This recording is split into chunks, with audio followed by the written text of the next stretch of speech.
Good evening, everyone. My name is Crystal Reynolds, and I am the Director of Marketing here at the Family Institute at Northwestern University. For those of you that may be less familiar with us, we practice informed, relationship-based behavioral health care, where we are committed to strengthening and healing children, adolescents, families, and individuals. Welcome to tonight's event. Over the past year, much of our lives have been upended by a global pandemic. Whether it is your social interaction, work-life balance, or your stability, this past year has been like no other. In addition, these challenging times have resulted in a dramatic increase in substance use among adults, with a marked increase in alcohol consumption. These stressors and other external factors have left many couples asking, how can they best help themselves and their relationships during these times? Tonight, we will dive into these questions with a focus on coping and substance use in the context of intimate partnerships. And for this conversation, I am honored to be joined by Emily Klear and Tamara Faulkner. Emily Klear is a licensed marriage and family therapist and director of couple services at the Family Institute. Ms. Klear takes an integrative and collaborative approach to therapy. She centers treatment around clients' strengths and goals, whether addressing daily life issues or more severe psychological concerns. Ms. Klear's therapeutic practice and leadership positions are informed by her previous career in corporate retail and management at two privately held family businesses. Thank you for joining us, Emily. Thank you, Crystal. As a dual careerist and formerly art historian and lecturer, Ms. Faulkner comes to therapy with an appreciation for the benefits and consequences of life as we live it. She works collaboratively with clients to identify strengths and goals using behavioral, cognitive, emotional, and spiritual modalities. Experienced in all levels of care for behavioral health, integrated with medical care, she is committed to lifelong learning and social justice. Ms. Faulkner is a certified alcohol and drug counselor and a licensed clinical social worker. Thank you for joining us, Tamara. My pleasure, Crystal. Pleasure to be here. All right. With that, we can go ahead and get started with the first question I'm going to ask. Could both of you provide background on why you both think this conversation about couples and substance use is of particular importance right now? Tamara, we'll start with you. Super. First and foremost, it's because what I see in the clients that I deal with, and frankly, with even my social interactions with people. Couples were profoundly aware of who they were and who their relationship was and how they were able to show up or not for one another in the context of COVID. It was a bell jar for everyone. And what we found is that one of the means of coping that was very socially facilitated was to come together in order to ease the pain by using a substance. And that means of coping then became, as often means of coping can be, something that it first brought connection and then brought disconnection. And what I found is that couples felt very abandoned by the medical profession at times, by the fact that they were so isolated from their community, and by the fact that this normal thing that they were doing was causing these very troubling consequences. So I found that this is really an important time to help people reevaluate how they want to show up in their relationships, including how they want to show up in their relationship with substances. And I think it may be helpful too, in terms of just greater couplehood, right, Tamara, that like sure. COVID created a lot of additional stressors, and it seems like a lot of couples and partners were turning towards what at first maybe appeared a little adaptive and Right. Became quickly maladaptive. I mean, I think a lot of the context of early lockdown put a lot of pressure on couples that led people to increase some substance/alcohol use, right? Sure. And I think one other aspect about this, as you're bringing it up, Emily, is so there's the going in when we didn't know how long we were going to go in, and now coming out. And who am I now that I'm out, and who am I with my partner? And what have I lost or gained in the process of that sequestering? And Right. so I'm finding a lot of couples are also having a hard time where even if they made a commitment to cut down, now there are weddings, now there are all of these social events. And now how do I cope with this? Very disoriented. Who am I now? And who am I again? Does that mean that I need to have a drink in my hand in order to feel okay? Right. And potentially even the anxiety, right? Like especially in Yes. couples who have different levels of risk tolerance as we start to open up again, there could be alcohol to fuel either end of it too, right? Like the partner who's a little more scared or anxious going back into more open connected spaces versus the partner who's maybe been longing for that kind of extroverted external experience. Oh yeah, I think that that's a significant thing to discuss, is how it functions, how the substance has been functioning. I'm just going to say substance generally. It seems like most of the questions we got were about alcohol, but that might just be because people who drink are more comfortable talking about it. There's still quite a stigma about other substances. We have reason to believe that a whole bunch of other stuff has been used too. But getting back to whatever we're all using, is we're using it for different purposes. And I think there is also something about, and I'm sure we'll talk about this more, how it is used in the relationship. And that's something I'm sure we'll come across in other questions. Yeah, we could actually go right into that. How is it used in relationships, and how are people, how is that affecting couples or partnerships or really any type of relationship? Emily, do you want to go? I'll let you go first. Okay, I have an audio-visual aid. So when I was involved in a higher level of treatment, I was sitting around with a bunch of people, and they were quite diverse, socioeconomically, gender, all of it, except when it came to talking about their partners. Everyone was very upset with their partners. And one person said it to me, and I'll never forget how it functioned for them in their relationship. So it was a straight couple, talking to the husband. He was the person who had the identified drinking problem. I'd never met with her. And we were talking, and he said, well, yeah, it kind of worked great, because what would happen is she'd be talking at me, and I just put the glass down and fill it up, and she'd stop talking and walk out of the room.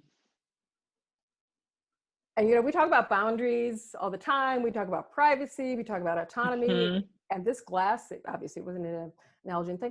This did it all. And that's just one example. I, of course, really respected his awareness of that. It took a little bit of time to get there, but I think that's one example. I wonder too, I'm curious, because I've heard it used in the way you just described, but I've heard it also be the catalyst for conversation as well, right? Like couples who are really disconnected, but it becomes the center of their communication and dialogue with each other about the quote unquote problem of the drinking. Or now I'm hearing more and more marijuana use, right, of some variety. Oh, yeah. Right.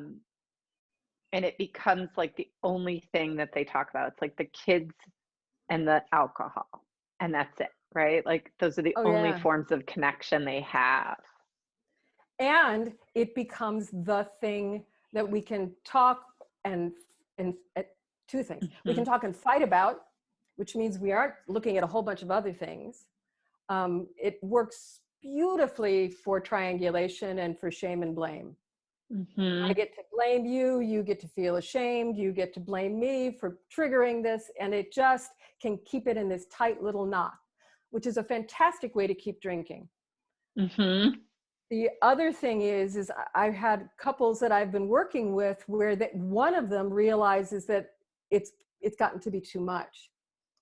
And so an exercise that I've asked the couple to do is to write letters about their relationship to alcohol. I love that. Because many times when I talk to my couples, grief, which by the way is everywhere right now, grief is a part of this. We first met going to this bar. We had the greatest time in Hawaii when we drank so many pina coladas. It was amazing. And don't even get me started. Sex is another thing that we will of course have to be talking about. The lack of inhibition can, like most things, cut both ways. So how do we recognize what this thing has given us? I described it to this couple that I was working with as if they've had a fantastic threesome. And suddenly she is just not showing up so well for us anymore. So how are we going to break up? And then how do we rebuild us? I wanna back up a little bit. You mentioned shame and guilt. Can we talk about that a little bit and define kind of what that means, what that is, and how that's showing up? Oh, for sure. So it's a shame. Let's talk about the shame part, because it's actually not just one person. If we talk about it in terms of a family system, it's one of the biggest, most effective aggregators of them all.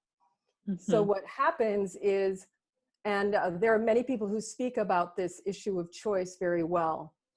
The old school definition that is still pretty relevant about it being a brain disease has a heck of a lot to do with the concept of choice.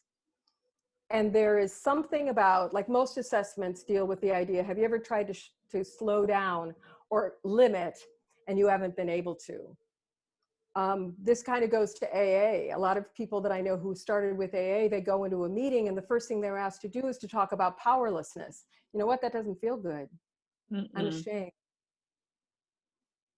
I'm a person who's been functioning really well. In fact, many people are in professions where drinking is implicitly encouraged. And I'm actually not able to stop, but I'm ashamed about the fact that I've lost control. And what happens is that our partners are so attuned, they can see it. And they'll point it out. And they're angry about it. And I'm so ashamed, all I can do is be angry back. But that keeps me drinking because I'm so ashamed that I need to numb out from that. Well, and I think it's helpful too, Tamara, to talk about the fact that that shame-blame dynamic plays out with couples even without alcohol. Alcohol just like turns the volume up, right? And so we see a lot of times, especially at least in my experience, early in the work with a couple, there's this like, it's almost like they're playing hot potato with blame. You know, like, sure. I don't want to look at my stuff. It's you. My partner needs to change. I don't need to change. Right. If they just did X, then we would be fine. I'm not doing anything to contribute to it. And I think it's really magnified when you have one partner using a substance more than the other. It's really easy for the focus of the problem to be singularly located in the person with the substance use, right? Rather than looking at this blame shame exchange, and a lot of times like neurological dysregulation that makes it hard for them to interact with each other, which then makes the user turn more and more to that substance to cope. Right. And that brings up a really interesting study I was just reading about kind of, I'll put it in terms of emotional reactivity. There is a lot of studies showing that, this is going to sound like I'm blaming, that the more emotional kind of lack of regulation in one partner is correlated with a stronger use in the other. Because this person becomes flooded, and Mona Fishbane in her work as survival stuff, you can see. And so I use, because I can't stand to watch them lose it. I'm drowning. Do whatever. Right. And I just need to blur the whole thing out. And one of the things that I think is so critical that you were talking about, Emily, is about that shame blame. And I just want to give a quick shout out for why it's so critical to have both people engage in treatment when recovery is started. I have the privilege of working with many people who have gone through treatment and are in recovery. And all too often I find what happens is that their marriages stay intact while they're using, but they blow up about a year or two after when the right thing happens and the person gets sober. And one of the things that I'm finding in my individual work is it's all too often that the person who's gone through the work can get to this which is what our brains do, get to this reductivist thing. Well, you know, he, that's why I drank.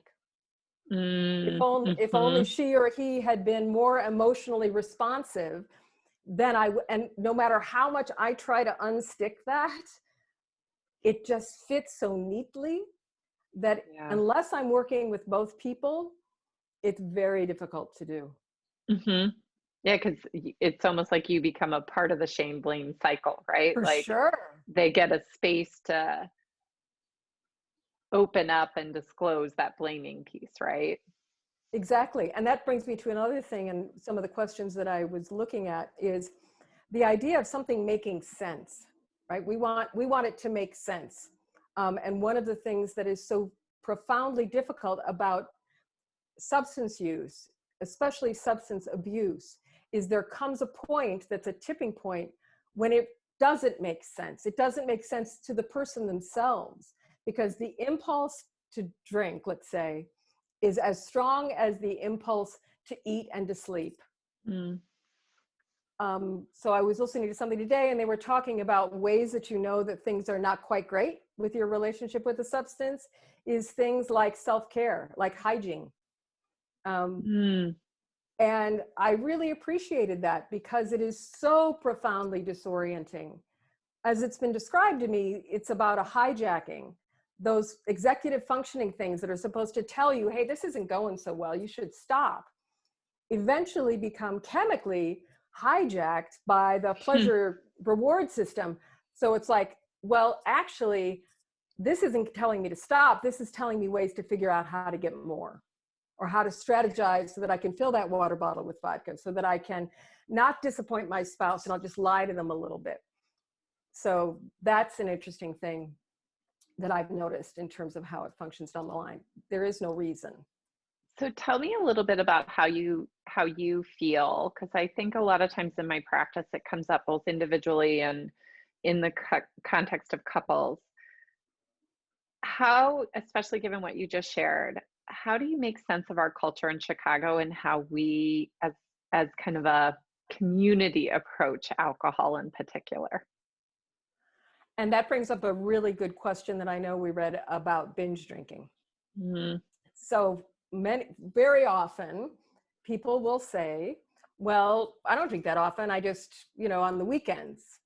And sure, and if you want to hear what the criteria is in terms of the medical criteria, there are places to go. But for women, typically it's 4 standard drinks in a setting. I've heard people say if you have 4 drinks at any one time, that is a red flag. Many of us, especially in Chicago. Especially in Chicago. And the fact is how do you know? And this is where it becomes very, and I love what you brought up. We're going against the current. We want to belong. And so it is one of the strongest impulses we have. How do I socially connect when everyone around me is on their 5th? And one of the things that we lose is our sense of ourself. What are my values? How am I engaging with this? But that brings with it the very real understanding that there could be loss. St. Patrick's Day is probably going to look a little bit different for you if you're used to being there at 7 o'clock in the morning and getting the day started. And again, to be aware of what that means. And I'm thinking about couples that meet in young adulthood when that is the anchor of their social life, right? And as they progress, particularly into parenthood, and one partner steps back, right, because of the care of the kids and all these other contexts, right? What does it do to their relationship when one person stops using in the same social way that they were used to together as a couple, and or the other person continues? Right. That's a great question. And it's very common. And you can imagine all of the different ways that people, again, make sense of that. So the person who's being, and you could speak to this really well, it's the over-functioning, under-functioning. And so one of the challenges is how do we get to perspective taking? And that is something you can speak to, because that is the name of the game to my mind when it comes to couples. Yeah, and it makes me really worried, both in the sense that we know women have taken on this greater lion's share of household responsibility during COVID, and a lot of them have had to step back professionally in order to facilitate the e-learning and the homeschooling and all these other potentially previously outsourced parts of the relationship that got insourced in the couplehood, and that over functioning, and at the same time that increase in women drinking, right? Like it's been a kind of progressive kind of uptick, and now it's like, whoa, we're seeing Right. a huge uptick of it. Right. And I'm kind of curious what sort of advice you'd give to the women that have started more kind of closeted drinking, maybe, to cope. Well, that's a good question. And I don't know that I would differentiate in terms of gender. The first thing that I would do is to do that assessment of who am I, what are my values, and how am I showing up?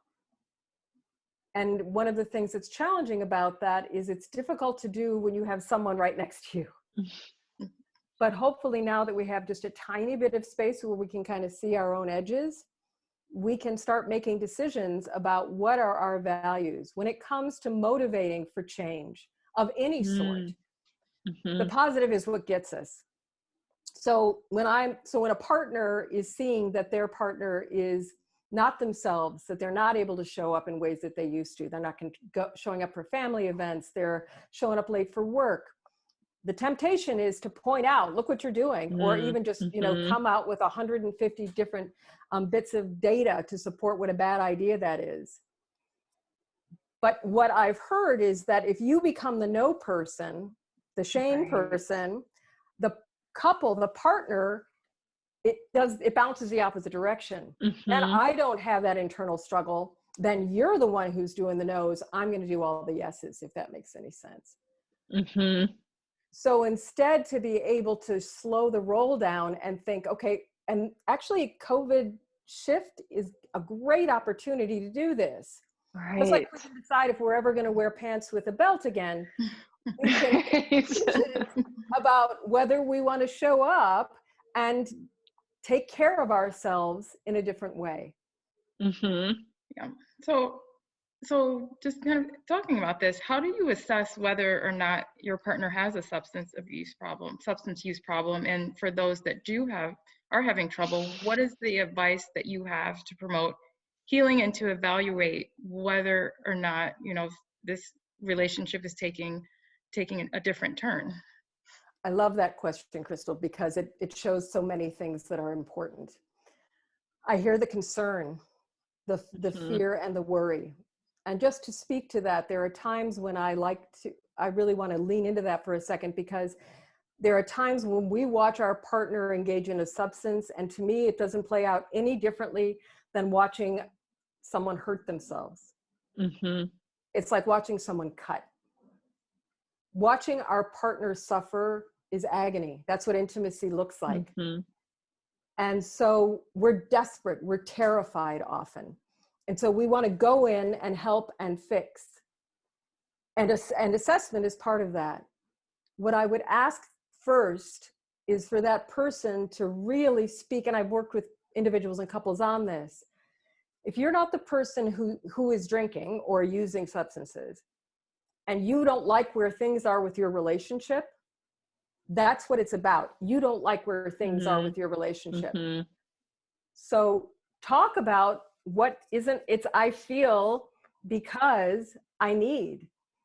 I feel abandoned when you drink, I miss you.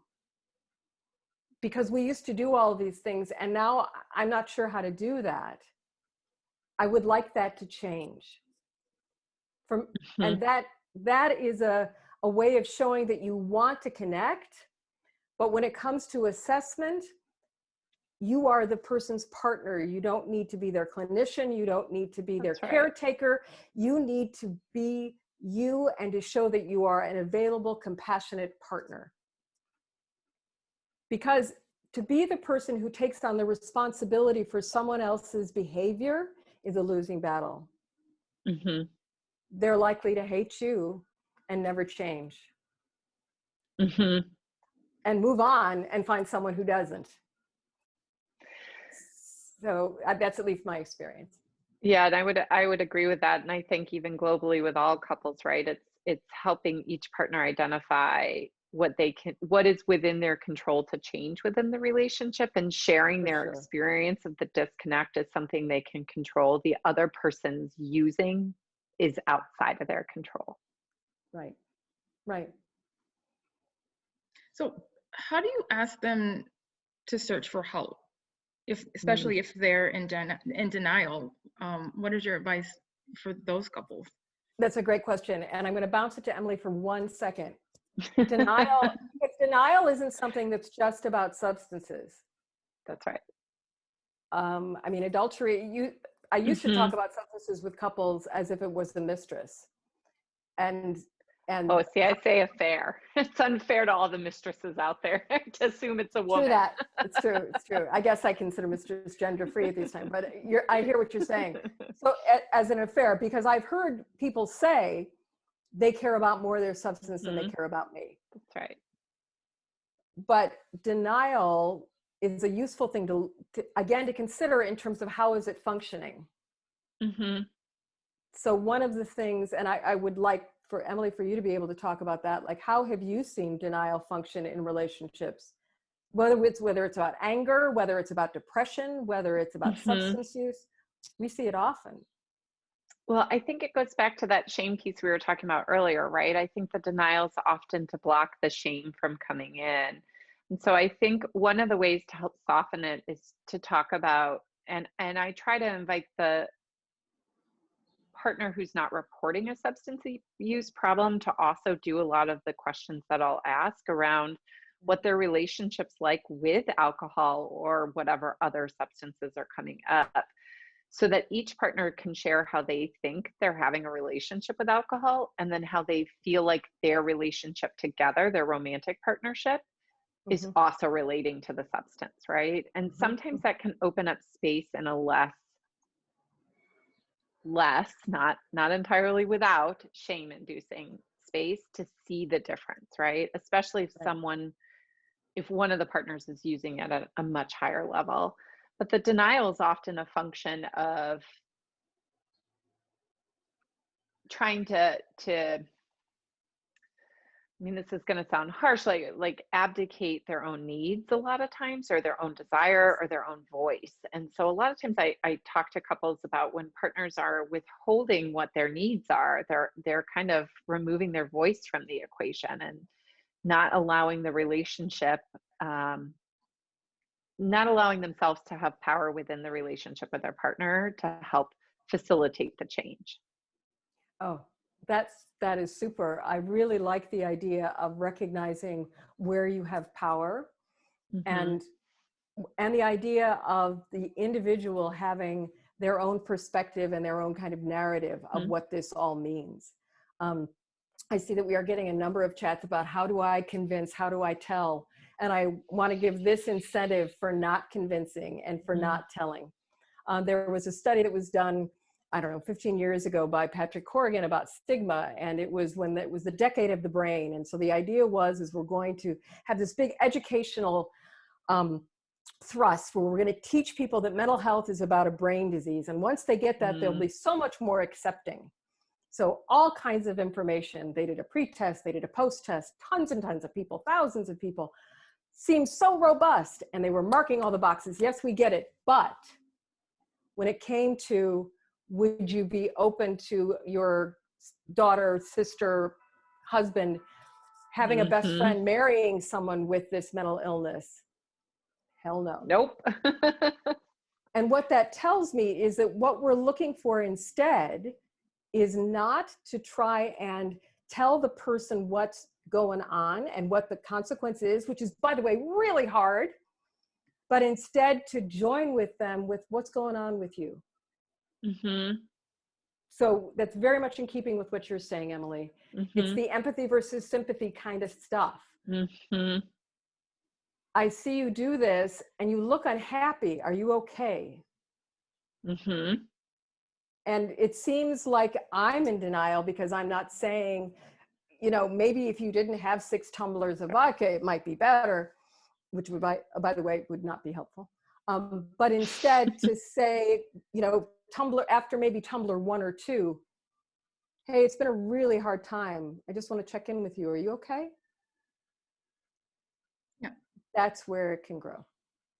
Oh, that's great. No, we've been getting a lot of great questions in advance and on the chat, and one that I think is really important here is what happens when it escalates to verbal and physical abuse.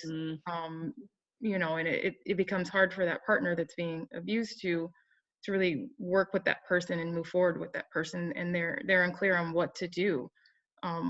What are your thoughts around when it becomes abusive? So intimate partner violence is challenging, right, in any context, but when you have substance in particular, and Tamara, you're probably able to speak to this a little better, it just magnifies the problem, right? And I think part of it is, if they were with us in the room, right, we'd really want to understand what those episodes look like of mental and physical abuse. Are they when we get really emotionally escalated and we're both kind of flooding, seeing red, right? Like that old adage of seeing red.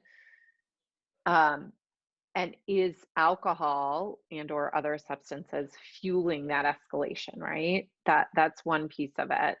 Or is it kind of one directional? And is it coming just from the substance user? And what does it look like? And how do we help, in both cases, create better mechanisms for safety, right? Like safety is first and foremost. When someone's violating your boundaries, that's priority number 1. And I talk about with all of my couples, romantic love is conditional, right? It's not parent-child love. It is not unconditional. And if anyone is violating the conditions of your safety, that needs to be talked about. And talking about it is really complicated. One of the things that I have found is such a block is gender. All too often, there's the idea that the person who is perpetrating the violence is male, and the female is, and you know what? That's just not true. Similarly, it's just not true that the person who's getting violent, I see this a lot, is the person who's using the substance. That's right. Oh no. And that goes to what you're saying. It's about that level of escalation. We are out of control. And so much fear, so much anger. And I know I've been in individual work, when I'm working with a couple and then we'll speak with them individually, we can go to anger. And not surprisingly, I go to this place, which is, tell me how it feels when you get that angry, and what does it give you? How can we get it in another way? But you can't do that when your whole body mind will not let you do that if you're in danger. That's so right. what you're saying about the relationship being conditional, especially now that we do have hopefully better options for people who are experiencing, if you feel unsafe, your safety is most important. Get the space to feel it, and then let's have a conversation.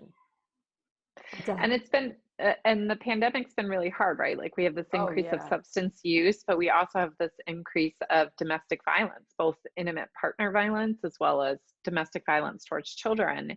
And I think it's because we're all, especially early on, we were confined in very stressful situations. Like most divorces don't report it, but it's like they had an increase of stress, right? Like it could be an affair that increased the stress, but in this case, like the conditions of living under COVID increased stress in households, which led to drinking, which has led to a lot more, at least in my practice, reported episodes of physical exchanges than I've historically heard in the 10 years I've been practicing. And I think it's because when, you know, I often have my clients scale where they are emotionally. And if you're anywhere above a 7, right, with 10 being the highest level of the emotion, that tipping point, it only to move one number up, right, you're at an 8 or a 9, and that's high. And if everybody in the household's running at that, you're looking at like the kettle's going to boil over. Right. Right. So it's helping And, figure out adaptively how to lower those things too. and to be open about asking for help. Mm-hmm. Because one of the things, going back to what we were talking about in the beginning today, is shame. Mm-hmm. So often couples can't believe that they are doing this. That's right. And so in my experience, I don't hear about that until someone comes in with a bandage on. Yeah. Yeah. Or there's Or, like 12 sessions in, right? And they feel like uh-huh, they can trust you and you're safe. And I believe Dr. Erica Lawrence, who does a lot of our research at the Family Institute, I think she shared that almost 2/3 of couples have an episode that has escalated outside the boundaries that they consider reasonable, whether it's physical or mental, right? And that shame piece of disclosing it and seeking help for it and really allowing a couples clinician to help you change that sequence that leads you to that can be critical, with or without substances, right? yes. And help identify, is it the substance or is it this pattern between us, and Right. the substance just magnifying it. Right. And that is one of those instances where it's helpful to have someone, again, when we're not in an escalated place, just be compassionate in the sharing of information. Mm-hmm. So I found that it's empowering to let people know. I mean, I went into this field because I never had a hard time understanding why people use substances. Mm-hmm. I get it. And part of it is really understanding how these things work. They work, but then there are these consequences. So to be able to understand what's going on physiologically, why do I drink when I'm depressed, when I know it's a depressant? Well, because it actually starts like this and then it does that. Right. And I find that if we can share in those conversations about how the chemistry is working, that is a way. And also the chemistry when we talk about anger, getting to know what's being triggered, how our body mind is responding, or anxiety or depression, and how we can reground and recenter ourselves and trust ourselves again is a really important thing that can be helped with treatment. Mm-hmm. As you talk about treatment, do you feel that there should always be couples therapy when one partner is using a substance and another one is not? So should couples therapy be in addition to individual therapy? Yes. Well, you're talking to systems You're talking people, Chris. Yeah, exactly. Yeah, we want the family in treatment. We want yeah, the no. in treatment. We want the individual in treatment. No, it's yes. It's yes, because it makes such a difference on so many different metrics. Robert Navarro, who is works with Hazel in another place, has talked about the interdependence of couples and that substance use is a shared trauma. Mm-hmm. And what I find is there's not a conversation about what the consequences of this are early enough to be able to heal together. And that is one of the most amazing things that we have experienced in working with couples in trauma, is that traumas can be exacerbated, or the wounding, but they also can be healed through that connection. That's right. Well, and it goes back to, like I shared earlier, when I'm working with couples, I often ask them each what they can do to create the change between them, right? Because if one of them doesn't change, both of them aren't going to change and the relationship isn't going to change. And it's the same with a family too, right? Like I think we have to recognize the impact of our substance use and abuse on children in the household, relatives outside of the household, right? Like when you're using substances in an uncontrolled way, it ripples everywhere. I mean, I'd actually even say in uncontrolled ways, maybe too, right? Like Absolutely. And I really appreciate what you're talking about. When you're thinking of that history of that relationship, it matters so much about what you have been taught about using substances and what it means to be you, or what it means to be a woman, what it means to be a man, what it means to be successful. It's such and here's an incentive. It's great to know that, because then you can choose to do differently.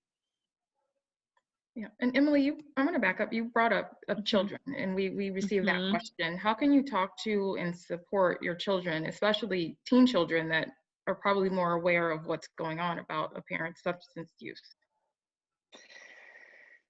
So this gets into tricky territory, right? Especially if you're the non-using partner, right? Because again, that shame cycle, and you want to be mindful of the other parent's relationship with the child. But and I'm gonna quickly defer to Tamara on this one. But a big thing I often talk about is being curious with your child to hear their experience of it and really have an understanding of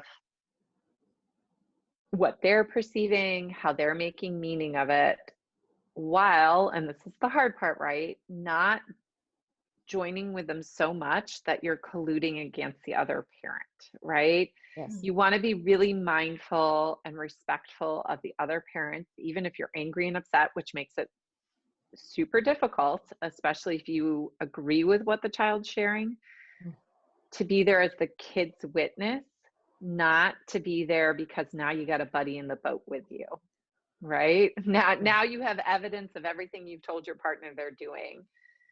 And then the harder part is taking that information back to the partner. And, you know, I frequently ask partners to kind of invite the other parent into the conversation with the child. You know, our son, our daughter has shared, they feel like you're drinking a lot and they don't understand it. And I think it would be really helpful if the three of us or however many family members sit down and talk about it. But again, you want to be mindful of not the gang up, right? Or like the old, oh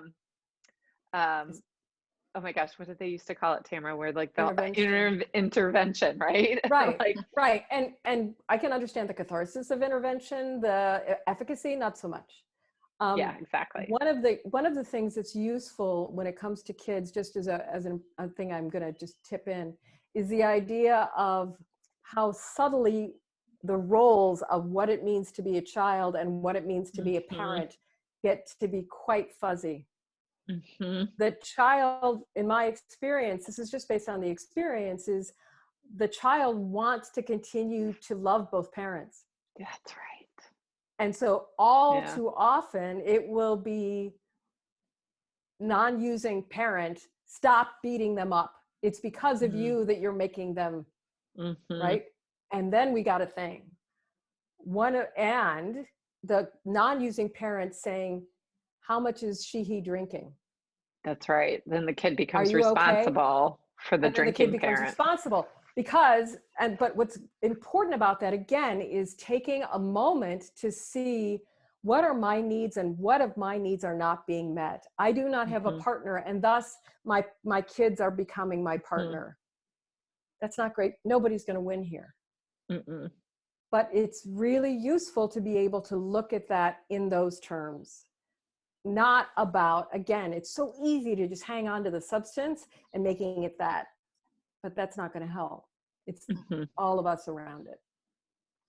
And these are really great questions you guys have been sending in, so we're going to continue to answer them, so continue to send them in. Someone asked about binge drinking. So we've talked about it as, you know, substance use as a problem, but what about when one partner feels like they're just kind of letting their hair down and they want their other partner to stop being so uptight and to relax once in a while, but the other partner is seeing that binge drinking as a problem? So how is one partner able to support the other partner when they don't see binge drinking as a problem? Great.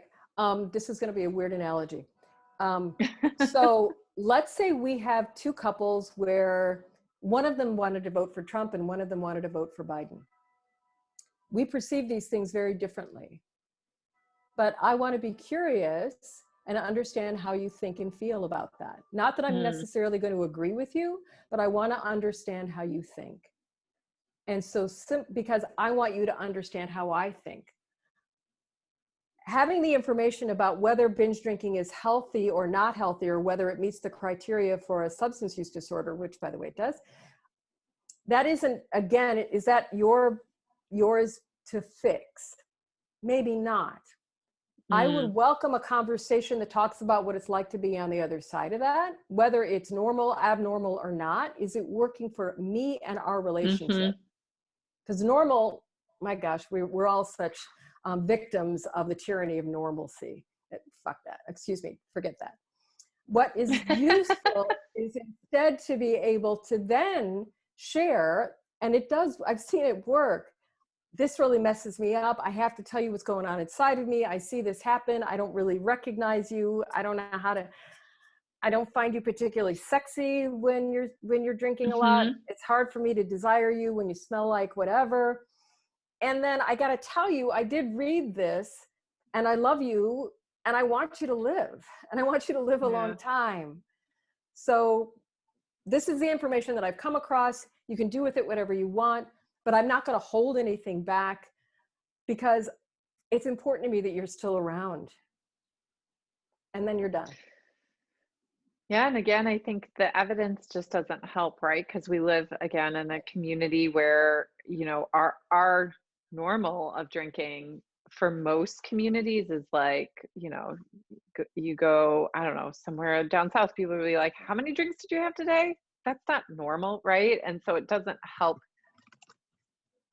And whether it's substances or not, right? A lot of times when you're bringing your evidence in of why your side's right and your partner's wrong, you guys are just going to lock in and not see the other person's perspective or experience. And so it's more a curiosity, you know, you know, how is this working for you versus how are you hearing it work for me or not, right? And then a secondary is, and again, one of the things that we haven't mentioned is about abstinence versus harm reduction. So with that attitude of curiosity is experimentation. So I'm telling you what my experience is. You're telling me what yours is. What can we talk about ahead of time? So is it okay if I leave? You're going to drink and you want to drink that much. Is it okay if I leave? Because I don't think I want, because it's hard for me to stay there. And to be able to talk about that. And again, the attitude is key. It's not transactional. It's not, or I'm going to try to show you because I'll leave and then won't you miss me? Like that gamey stuff isn't going to go so well. But to be able to talk about strategy, how are we going to do this? Sometimes it's great when a partner can say, could we just say that you've got something to do in 2 hours and that way I won't be in a position where I feel like I have to say no to drinking? For sure. We can do this. Well, that brings up, and I talk about this with affairs, but also with substance, right? Like trust. If you tell me you're going to do X, you need to deliver on it. And so I often use a time analogy. If you tell me you're going to be home at 7:30 and you're home at 7:35, I don't know how to make meaning of it. And if there's been alcohol or substance abuse in the past or an affair, right, the partner that's waiting for you to come home at 7:30 is going to load that up with a lot of meaning. Versus if you come home at 7:25 and you said 7:30, you just, you know, put a little bit more trust back in the bank. And that consistency becomes key in what you're talking about, Tamara, right? Like, can I trust you to go out and not get so inebriated that you're like falling down drunk like you used to when you came home? And you're going to have to show up the way you say you're going to show up now. And going on the other side, what tips do you have for someone who they know they've been drinking more than they would like? And are there good ways for them to stop the cravings or that nightly ritual of drinking? First of all, I adore that question. The fact that you're asking, you are half, if not 3/4 of the way there. I had someone teach me once that a craving typically lasts 11 minutes. Ooh, that's good to know. I'm going to use that. And so the idea is, how can you surf for 11 minutes? And experiment. Allow yourself to learn about yourself. This is, to me, the gift of recovery is how much we learn about ourselves. Try it. Is it about, and I love having these conversations with people. You're going to begin a new relationship with yourself. What is it, again, that drinking was giving me? And how am I going to be able to help me get my needs met? And I'm going to try. and I'm not going to expect it to succeed necessarily. I'm not a failure if it doesn't succeed, but give yourself some incremental permission. I only drank one because then I found I was playing foosball, or I was going for a walk, or I was going on a volunteer match to see what I could do because I really feel committed to this particular cause. I use it as a time to learn about yourself, but during those 11 minutes when it seems to be like the itch that you are dying to scratch, breathe and surf. And be open. This is a really hard time for me right now with your partner. Yeah, that's right. Do you feel, this is a question, is it possible for someone whose alcohol use ballooned during the pandemic to do more controlled drinking as opposed to abstinence? I love that question. Oh, for sure. Right. I love it. And first of all, no matter what you do, it's helpful to not think of it in terms, and you'll hear this all the time, Emily, of forever. Yeah. Like, so I have to quit drinking and I will never drink again. Like, good luck with that. That's just mean. I'm not going to drink now. I'm not going to drink today. I'm going to see how it goes. I'm going to try controlled, but again, give yourself your own metrics of what you're looking for. I know that I'm in a good place when I can do X, Y, Z. Yep. And then you can decide whether it's time for you to stop. Do you need to break up, or do you need to take a step away? Well, and giving yourself the space to change the habit too, right? Right. Habits become very entrenched, and it's really hard to create new ones, right? Like a lot of clients, when they're talking about trying to work out more, right? They're like, I'm going to do it 5 days a week for an hour every day. And I'm like, why don't we start with 2 days a week for like 15 minutes, and make that a habit. And then once that's a habit, build on the habit. And so it's the same in reverse, right? If you have this habit of opening a bottle of wine every night during the pandemic, maybe you don't open the bottle of wine. Maybe you start with a glass of beer, right? Or taking a night off, have a cup of tea, right? And see if you can make that a habit.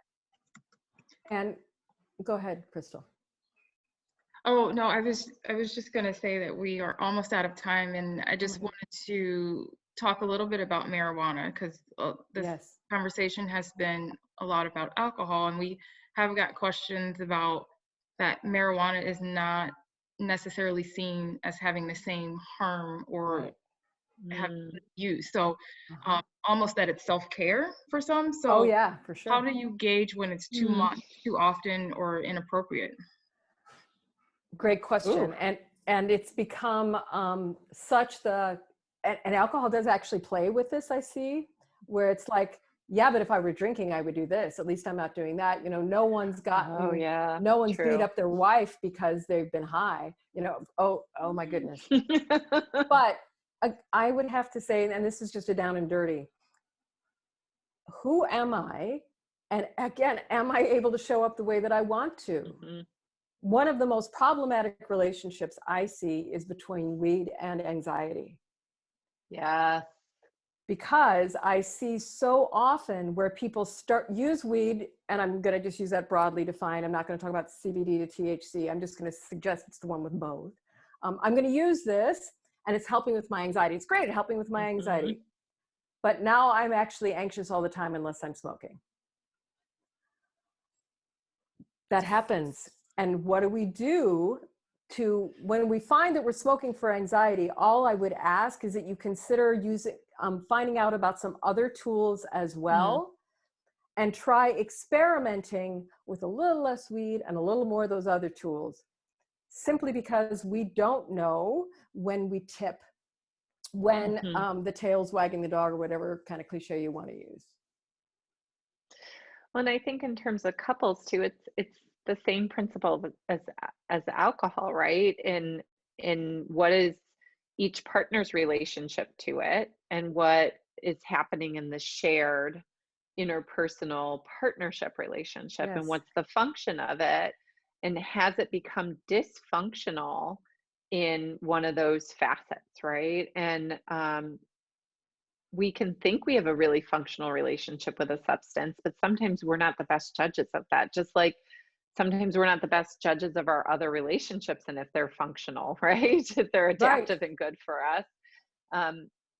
And so I'd encourage people, if you're hearing your partner report it, to get even curious with yourself. Yes. Right. What is my relationship with alcohol, marijuana, cocaine, heroin, Right. whatever it is, right? Right. Right. And again, based from the idea of recognizing when my shame is starting to inform this, Mhm. and just say hello, and go ahead and acknowledge that if it didn't work, we wouldn't be talking about this. Mm. So it works, but now we want to work differently. Mhm. And we have the capacity to change, or none of us would be here. Yeah, this is really great information. I'm going to sneak in one more question because I believe that we have a lot of students attending this webinar, Excellent. and they are asking about what are good resources for them to become more versed in substance use and what certifications that they pursue. First of all, hooray, please do that. Both the medical profession and the behavioral health profession is woefully undereducated frequently. I have a CADC. I really believe in that, in the Certified Alcohol and Drug Counseling. I look for programs that offer that. There are ancillary programs that have it. It isn't a one and done. It isn't. You would commit to learning about substances like you commit to learning about depression, like you commit to learning about cancer. These are all very important, complicated, ever-evolving fields of study. And I'll just sharpen it a little bit more. If you don't learn about addiction and you don't learn about substances, you will have clients who have that you may perpetuate harm by not being able to help them recognize it. That's right. So yes, there are good programs out there. CADC, IODAPCA is the name of the organization, at least for Illinois. But please do, it's worth the time. Great. Well, we are just about out of time, but I want to thank everyone so much for joining us, and I'm very sorry that we did not get to all of your questions. Hopefully we're able to give you a lot of good information on this topic.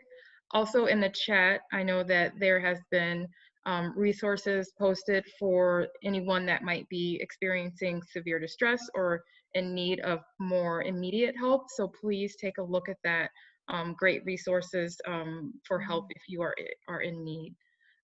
With that, Tamara or Emily, if there's anything you would like to say in closing. I'll start. First of all, there's also something that's listed in the chat, which is about which gives information for everyone. It's NIAA, National Institute of Alcohol and Addiction. It's a really great, I was just looking through the site today. It offers a lot of good information that has nice evidence-based stuff behind it. So I'm a fan. And then I just want to say that I am so pleased that so many people were here today. Mm-hmm. We're all so much better for being there for one another. And it's this kind of community that can help it move in a better direction. So I'm very grateful for that. So thank you all for attending. Mm-hmm. Yeah, I would agree with Tamara, and I'm just so appreciative of having her a part of the Family Institute and a part of the couples team, and really helping all of us enhance our game around understanding substances and how it impacts overall mental health. And again, I'm just grateful that people are showing up like she's shared. It's so important for relationships, and it's so important for individuals. And again, like, it's all of our own relationships with it that really matter, and showing up is a step towards changing that. Great. Oh, I see we have someone from Ghana here, so we have reached across the world. That's exciting. Oh, no way. That's exciting. That's amazing. Well, thank you for that person, because I don't know what time it is there, but it's midnight. Wow, that's lovely. Yeah, so thank you all again for joining. and have a good evening. You too. Bye-bye.